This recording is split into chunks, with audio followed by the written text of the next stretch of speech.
Welcome po muli sa ating YouTube channel. For today's video ay gagawa na naman tayo ng pangnegosyo recipe na papatok ngayong 2025 at kahit mga beginners pa lang dyan ay kaya-kaya nyo itong gawin mga mommies. Napakakonti lang ng sangkap nito at napakadali lang din yung gawin kaya wag na nating patatagalin yan. Tara umpisahan na po natin. Ang una nating gagawin ay yung tart shell. Dito sa ating mixing bowl sasalain lang natin yung ating flour. Ang gamit ko dito ay all-purpose flour. Then ilagay na rin natin yung ating sugar at saka yung salt. Then hahaluin lang natin ito muna. At para mas mabango at masarap yung ating tart shell, naglagay ako dito ng orange zest. Ayan, bali 1 large yung ginamit ko dito. Then hahaluin lang natin ito. Ilagay na rin natin yung ating butter. Buttercup pala yung ginamit kong brand dito, yung margarine type, pero pwede kayong gumamit ng real butter. Then dapat malambot siya pero nandun pa rin yung lamig dun sa ating butter. Or pwede naman yung kagagaling na sa chiller. Ayan, pwede yung gamitin yun dito. Then ayan, lalamasin lang natin to or i-mix lang natin hanggang sa magiging parang buhangin na yung texture ng ating dough or yung ating crust. Then ayan, kapag ganito na yung texture niya, para na siyang yung parang basang buhangin or yung parang pulboron, ayan, pwede na ito. Maglagay lang tayo ngayon ng well sa gitna, then isunod na rin natin ilagay yung ating egg at saka yung ating water.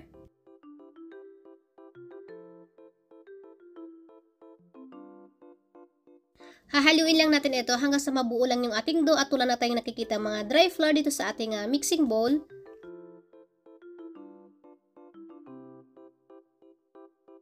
Dito medyo dry pa yung ating mixture kaya naglagay pa ako dito ng 1/2 tablespoon ng cold water. Since na hindi po tayo pare-pareho ng flour na ginagamit, ganito rin po yung gagawin nyo. Pagka medyo dry, pwede po kayo mag-add ng water ng pakonti-konti. At kapag nabuo na yung ating dough, ayan, kapag ganito na yung texture na, ibig sabihin, ready na ito, huwag nyo na siyang i-overmix. Ayan, dapat ganito yung magiging texture niya.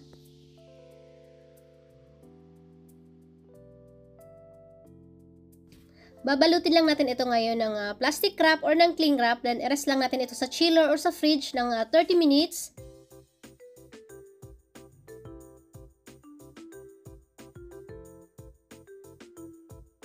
After 30 minutes, kukunin na natin yung ating dough sa chiller. Then, ang gagawin natin ngayon ay maghuhulma tayo ng ating tart shell.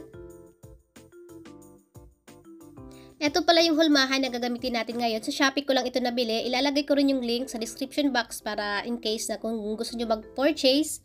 Ayan, kukuha lang tayo dito ng mga 1 1/2 tablespoon na dough. Then, i-coat lang natin yung ilalim na part ng flour. Ayan.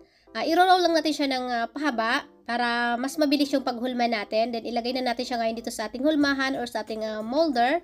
Then, ipipress lang natin siya. Then, kailangan na walang gap yung molder natin. Kailangan na nakasiksik yung ating ilalagay na dough. Kailangan po walang siwang kasi kapag may siwang or hindi siya nasiksik, kapag i-bake nyo siya, uumbok siya. So, mahirapan po tayo maglagay mamaya ng filling. Then, kapag may sobrang dough, ikakat nyo lang siya or tatanggalin nyo lang siya para pantay na yung laki ng ating tart shell. Magagamit naman yung sobra, ibabalik nyo na siya doon sa ating mixing bowl, doon sa ating natira pang dough. Meron din po yung hulmahan na bilog or yung pang macarons, pwede rin po yun. Or kung ano po yung available sa inyong kitchen na pwede nyong gagamitin dito. Then, kailangan din po mas mataas ng konti yung dough natin doon sa ating molder para hindi po tayo mahirapan mamaya magtanggal kapag na-bake na natin siya. Para medyo malalim na rin yung ating tart shell at marami tayong filling na ilalagay or mailalagay. Bubutasan lang natin siya ngayon gamit ang tinidor or fork.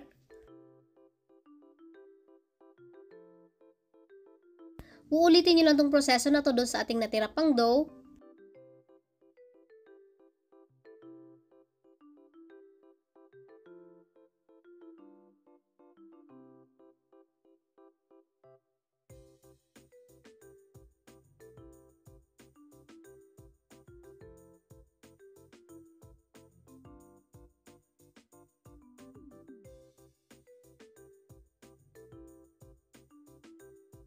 Ito na lahat yung nagawa nating tart shell. Dito sa recipe na ito, pwede tayong gumawa dito ng 23 pieces na tart shell.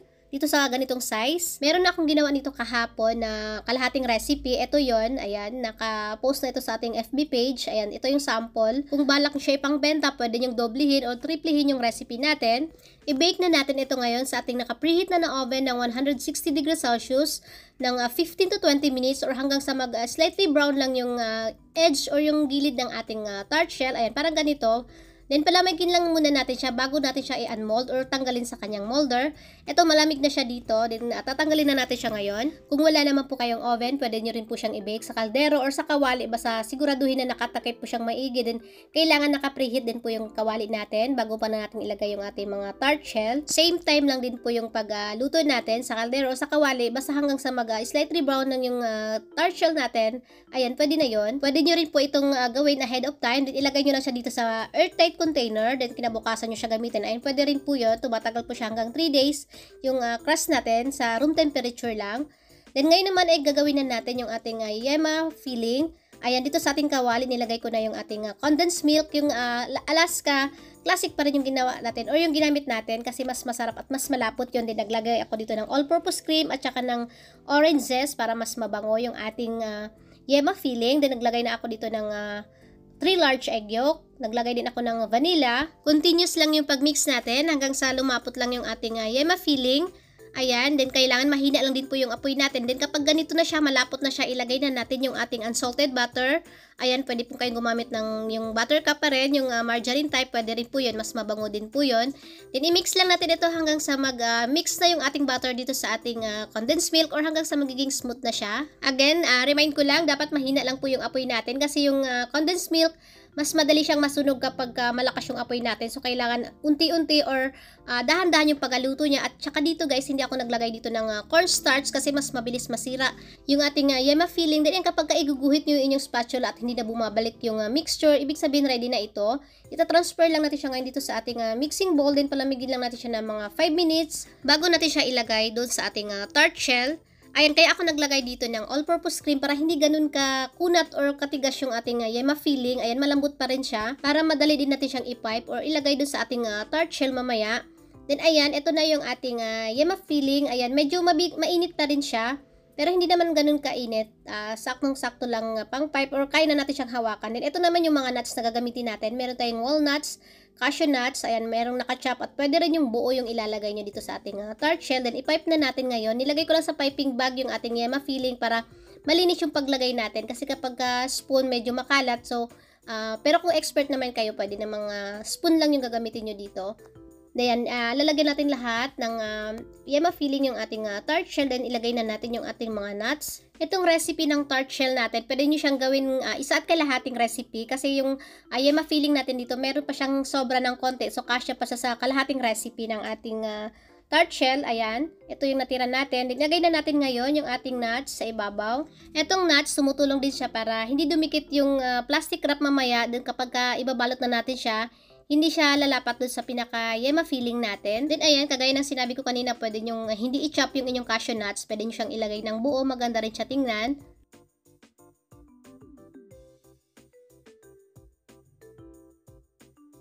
Ito naman yung ating walnuts. Ayan, pwede na natin siyang ilagay ng buo or naka-chop.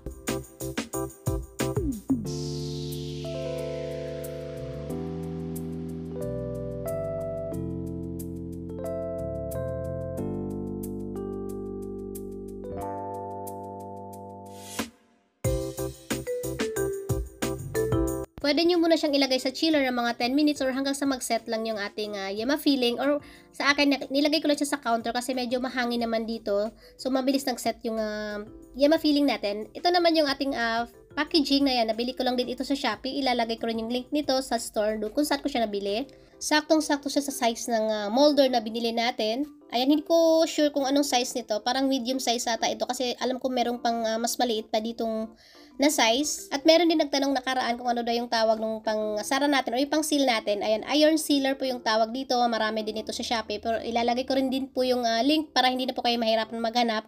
Para i-click nyo na lang yung link kung gusto nyo mag-purchase. At kapag medyo umumbok yung inyong nuts na nilagay sa ibabaw, medyo i-press nyo lang siya para bumaba siya at magkasya sa dito sa ating packaging. Then pwede rin natin siya ilagay dito sa ating isang klase ng plastic. Ito yung clear lang siya. Maganda rin ito para kitang-kita yung yema tart natin sa loob. Again, kung wala po kayong oven, pwede nyo siyang i-bake sa kawali. Basta siguraduhin nyo lang na naka-preheat din yung kawali nyo at saka nakatakip po siyang maigi kapag lulutuin nyo siya hanggang sa slightly brown lang yung inyong tart shell. Ilalagay ko rin sa baba or sa description box yung costing natin ito at saka yung mga brand na ginamit kong mga sangkap dito para may idea kayo kung gusto nyong magbenta or gumawa ng panghimagas na ganitong Yema Tart na napakasarap. Itong Yema Tart na ito, hindi siya ganun katamis, saktong-sakto lang yung timpla niya.